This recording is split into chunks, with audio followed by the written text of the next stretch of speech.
गुरुवारी हनुमान जयंतीनिमित्त सोलापुरातील सर्वात जुन्या आणि प्रसिद्ध काळजापूर मारुती मंदिरात पहाटेपासूनच भक्तांची मोठी गर्दी उसळली होती। गुरुवारी हनुमान जयंतीनिमित्त शहरात सर्वत्र भक्तिमय वातावरण पाहायला मिळालं। विशेषतः सोलापुरातील सर्वात जुन्या आणि प्रसिद्ध काळजापूर मारुती मंदिर इथं पहाटेपासूनच भाविकांची मोठी गर्दी उसळली होती। दर्शनासाठी भक्तांच्या लांबच लांब रांगा लागल्या होत्या। पहाटेपासूनच मंदिरात अभिषेक, पूजार्चा आणि विविध धार्मिक विधींना सुरुवात झाली।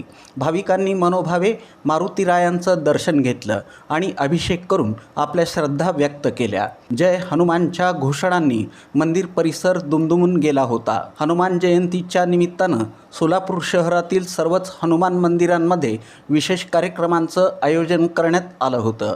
ठिकठिकाणी महाप्रसादाचं आयोजन करण्यात आलं असून हजारो भाविकांनी त्याचा लाभ घेतला। शहरभर भक्तीचा सागर उसळल्याचं चित्र दिसत होतं। लहानांपासून ते ज्येष्ठांपर्यंत सर्वांनी मोठ्या उत्साहात या उत्सवात सहभाग घेतला। दिवसभर धार्मिक कार्यक्रम, कीर्तन, भजन आणि आरतीचं आयोजन करण्यात आलं होतं। एकूणच सोलापुरात हनुमान जयंती मोठ्या भक्तिभावानं आणि उत्साहात साजरी करण्यात आली।